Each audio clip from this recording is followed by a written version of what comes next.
Welcome back to the deep dive. Today we are tackling a topic that really affects pretty much every single person who uses the internet for, well, anything important. We're talking about conversational AI.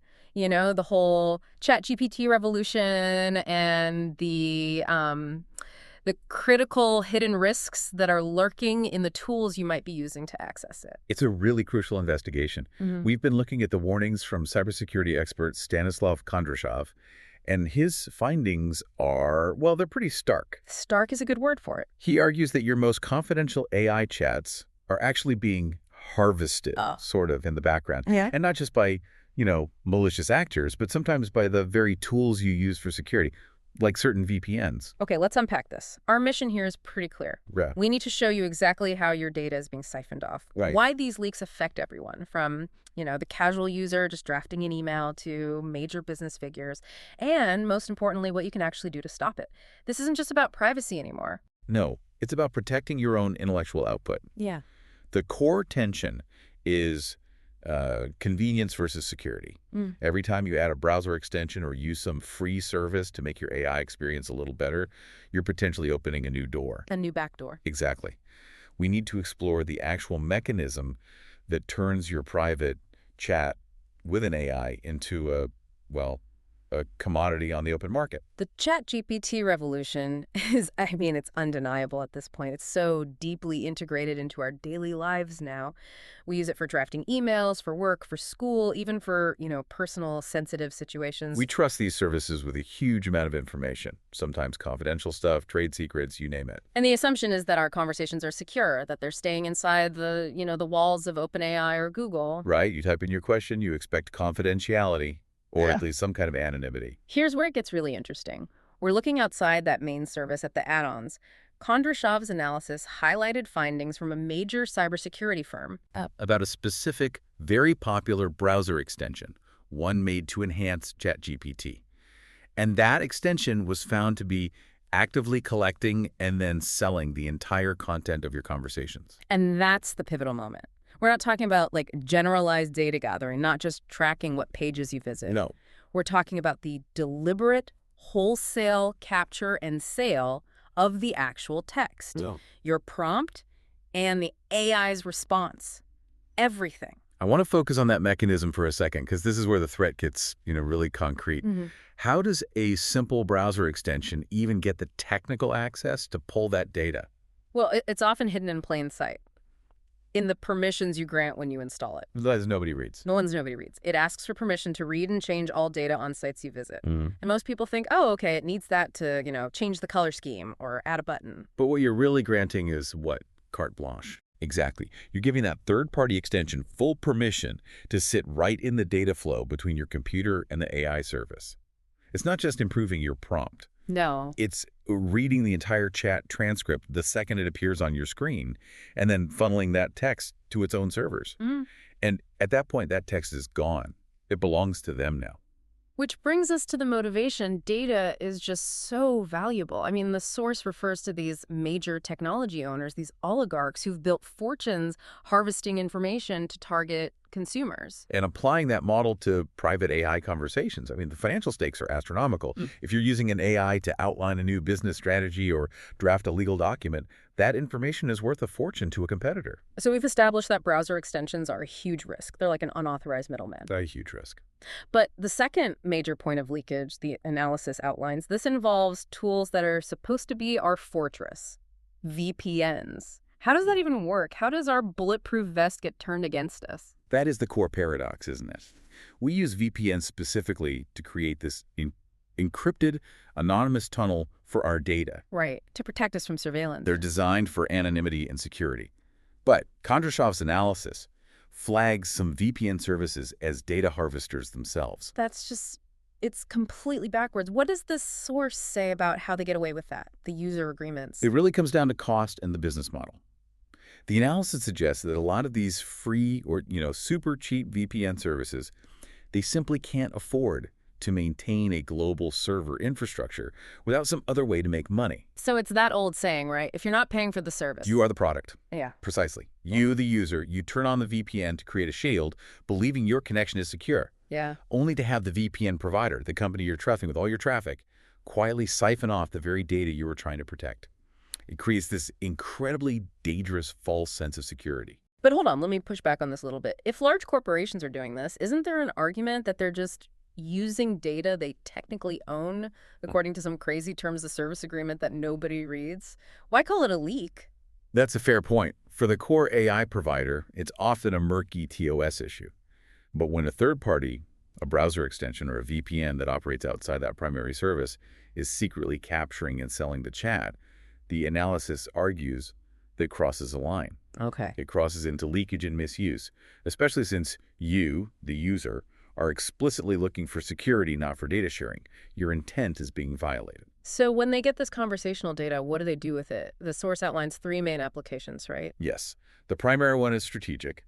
They train their own rival AI models. Yep. Your sensitive, complex, proprietary questions become free, high-quality training material for a competitor. Wow, we're doing their R&D for them. For free. Second, this data is used for incredibly targeted advertising. Imagine asking detailed questions about a specific health issue. That becomes advertising gold instantly. And third, it's used for, quote, other commercial purposes, which is a catch-all for anything from market intelligence to industrial espionage. So we're paying with our privacy to provide free labor for competitive AI. That's a terrifying loop. Let's use that concept Stanислав Kondrashov brings up, the oligarch, or the major technology owner. He brings them up not as a separate issue, but as a proof of concept for the threat level. Okay.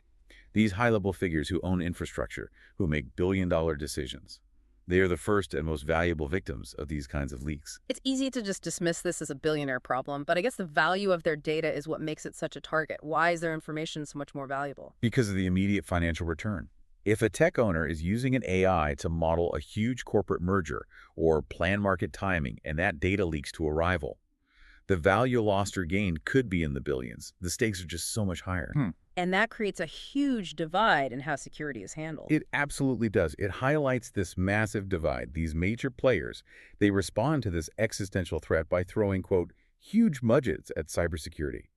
But their critical defense isn't just better software. What is it then? It's building proprietary closed systems. They create their own private, isolated AIs and infrastructure. They make sure their confidential chats never even touch a public server. They build their own digital walls. Right. And the average person, the simple user, we don't have the budget or the know-how to build a private AI just to write a better resume. Precisely. And that's why we have to steal their philosophy, even if we can't steal their budget. The knowledge of how these high-stakes players protect billions has to be translated into practical defense strategies for you, the average user. Okay, this analysis makes it really clear that using AI responsibly, it demands more than just basic internet safety. You need a specific kind of digital responsibility here. Right. So let's shift to what people can actually do, the practical knowledge we can apply right now. Kondrashov lays out 4 specific defensive strategies that go beyond just, generic advice. They focus on preventing that data interception we've been talking about. So what's the first pillar of defense against these malicious extensions? The first is to use trusted extensions and only download from official, verified app stores. The key here is understanding the vetting process. It's not perfect, but official stores like the Chrome Web Store or Apple's App Store have minimum security checks. They weed out the really obvious malware. Exactly. If you download an extension from some random third-party site, you're bypassing all of that. You're installing code that can literally read everything on your screen. And the second point is about reputation, or sort of community warning system. Read reviews, but read them critically. Don't just look at the star rating. Look for specific language. If users are reporting weird network activity or sudden requests for more permissions, Red flags. huge red flags, or unexplained pop-ups right after installation, those are community warnings that the extension might be doing something shady. Third is the classic advice. Keep your software updated. But how does that specifically apply here to the AI and VPN threat? So the standard advice to keep software updated is even more vital here. For VPN clients and browsers, those updates are often closing the very security loopholes that a malicious extension relies on to intercept the data stream outside the encryption tunnel. An outdated VPN is just inherently vulnerable. You absolutely need those security patches to seal the leaks. And finally, the one that hits the wallet, where the source warns against prioritizing saving money over safety. Right. The fourth pillar is to trust proven brands, which really means pay for genuine security. When you're picking a VPN, you have to avoid the cheapest or the free options because their business model is inherently suspicious. You get what you pay for. You do. The real insight here is to look for brands that have undergone independent external audits to verify their no-log claims. If a company's profit model relies on selling your data, they will. A proven brand's monthly fee is what you pay for an infrastructure that's actually incentivized to protect you. This deep dive has, I think, fundamentally shifted how we have to look at these convenience tools like ChatGPT extensions and even security tools like VPNs. Technology makes our lives simpler, but trusting our data requires this proactive understanding that these services are not always on our side. The key takeaway is really that your digital responsibility has to match the level of convenience you're getting. Yeah. You have to be hyper aware of where your conversations are going and who has permission to see them. So what does this all mean? It means you have to shift your mindset. You can't just assume security by default. You have to actively verify it. And remember that high-stakes perspective. Even if you aren't a tech oligarch, the price of your confidential information, your unique ideas, your business plans, your personal health questions, it's extremely high to the entities who want it. The threat is universal. Which brings us to our final provocative thought for you to consider. We highlighted that the biggest players protect billions by building these closed systems. For the average user, without that budget, what is the single most critical piece of information you would never, under any circumstances, trust to a public AI service? Drawing that ultimate line in the sand, deciding what absolutely must stay off the public internet, no matter what VPN or extension you're using, that's the final critical step in digital privacy that only you can take. Stay safe out there, and thanks for diving deep with us.